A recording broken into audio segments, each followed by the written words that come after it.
बड़ा चूहा gent rat destroyed house. बहुत पहले की बात है, एक गंधर्व लोक आकाश में रहता है। वहाँ पर देव कुमार बोलकर एक गंधर्व रहता था। देव कुमार बहुत ही टिंगा था, पर बहुत छोटा रहने के कारण उसको जल्दी जल्दी चलने में बहुत परेशानी होती थी, पर वह बहुत ही बुद्धिमान था। और एक दिन देव कुमार, मैं सबके जैसा जल्दी जल्दी नहीं चल पा रहा हूँ, इसलिए एक विमान बना लिया तो उसमें चढ़कर जहाँ भी जाना हो जा सकते हैं करके सोचता है। उस तरह कुमार बड़ी मेहनत से एक विमान बनाना शुरू करता है। कुछ समय बाद वह विमान पूरी तरीके से बन जाता है। अब कुमार उस विमान में जीवरस डालकर उसको चलाना शुरू करता है। वो वैसे हवा में उड़कर पूरे गंधर्व लोक में घूम रहा था, तो कुमार बहुत ही खुश होता है। एक दिन कुमार अपने विमान से जाते हुए, अब मुझे ये गंधर्व लोग देख देख कर मैं ऊब गया हूँ, देखने की बिल्कुल इच्छा नहीं हो रही है, इसलिए बहुत सुंदर धरती है, वहाँ पर जाकर उनकी सुंदरता देख कर आऊंगा। ऐसा सोचकर उसने अपने विमान को धरती की तरफ मोड़ दिया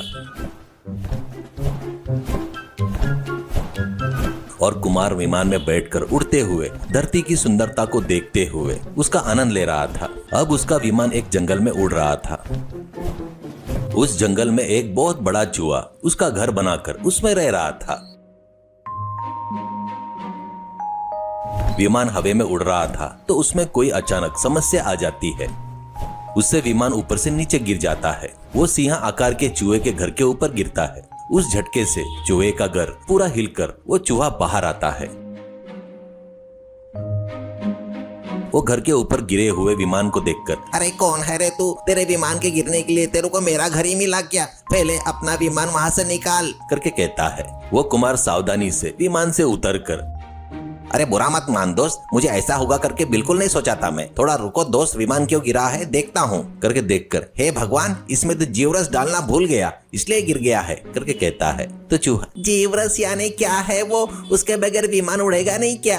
ऐसे कहता है। तो कुमार, जीवरस नहीं रहा तो ये उड़ेगा नहीं। अभी समस्या ये है कि जीवरस हमारे लोक के सिवा और कहीं भी नहीं मिलता है, पर यहाँ धरती पर जीवरस देने वाले पेड़ विंध्याचल पर्वत पर रहते करके सुना है। मैं वहाँ जाकर लेकर आता बोले तो मैं अपने छोटे पैरों के कारण तेज नहीं चल सकता। वो भी इस विमान की आदत होने के बाद तो मेरा चलना ही बंद हो गया है। अब क्या करना समझ में नहीं आ रहा है करके कहता है। वो चूहा थोड़ी देर सोचकर, एक काम करते हैं, तू मेरे ऊपर चढ़कर बैठ जा, मैं तेरे से ज्यादा बलवान हूँ ना, इसलिए जल्दी से विंध्याचल पर्वत के जंगल में पहुंचकर वो जीवरस क्या है तो लेकर आएंगे, चल ऐसा कहता है। कुमार रस भरने के लिए एक बर्तन लेकर चूहे के ऊपर बैठ जाता है। चूहा बड़ी तेजी से दौड़ने लगता है।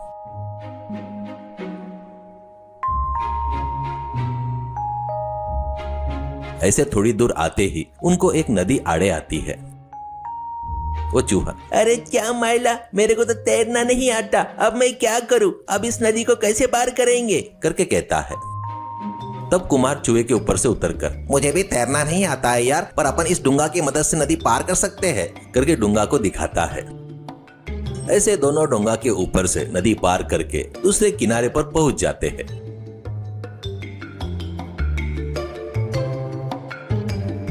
और बड़ी मेहनत से उस डुंगा को किनारे पर खींचते हैं। ऐसे उनका सफर फिर से शुरू होता है। कुछ देर दौड़ने के बाद चूहा बहुत ही थक जाता है। बाद में धीरे धीरे चलने लगता है। कुछ देर बाद चलना नहीं होने से वो रुककर, अरे यार मैं बहुत थक गया हूँ, अब मैं और नहीं चल सकता, यहाँ पर पत्थर और कांटे भी बहुत ज्यादा है, चल वापिस जाएंगे ऐसा कहता है। कुमार चूहे के ऊपर से उतरकर, इतनी सी बात के लिए वापिस चलेगे तो कैसे दोस्त? तू मेरे चप्पल पहन ले, तुझे कांटे नहीं चुभेंगे ऐसा कहते हुए अपने चप्पल निकालकर चूहे को पहनाता है। सफर अब फिर से शुरू हो जाता है।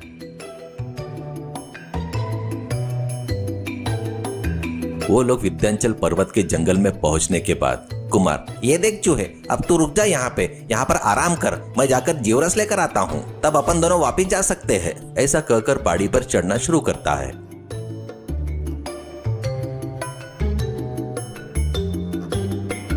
चूहा बहुत थका होने के कारण वो सोते ही गहरी नींद में चले जाता है। और कुमार जाकर एक पेड़ से जीवरस लेकर पहाड़ से उतरना शुरू करता है।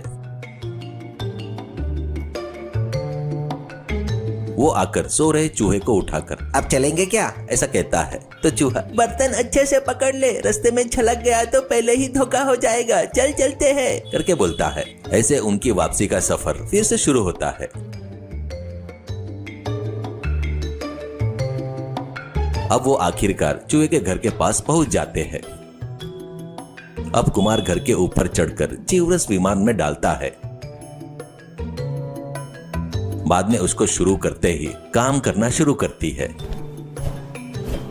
अब कुमार, चूहे दोस्त, तूने मेरी बहुत मदद किया, तुम्हारा यह एहसान मैं कभी नहीं भूल सकता, अब मैं चलता हूँ ऐसा कहता है। तो चूहा, क्या है, क्या तू जा रहा है तो मुझे बहुत दुख हो रहा है, अब फिर से मैं अकेला ही रह जाऊंगा ना, ऐसा कहता है। तो कुमार, अरे ऐसे दुखी मत हो दोस्त, तेरे लिए मैं हूँ ना, ऐसे जंगल में अकेला क्या जिएगा, ऊपर से तुम्हारा घर भी टूट गया है, तू मेरे साथ आएगा तो हम साथ में गंधर्व लोक में जाकर वहाँ पर जिएंगे, वहाँ पर तुमको किसी भी चीज की कमी नहीं होगी, ये देखने की जिम्मेदारी मेरी है, ऐसे कहता है। तो चूहा बहुत खुश होकर, अकेला जी रहा था तो एक दोस्त बनकर आया, सच में तेरे जैसा अच्छा दोस्त मिलना मेरी किस्मत है, तू मेरी जिंदगी में आना मेरी किस्मत है, चल चलते हैं। ऐसा कहकर दोनों मिलकर विमान चढ़ते हैं। उस तरह विमान हवा में उड़ते हुए गंधर्व लोक की तरफ जाता है।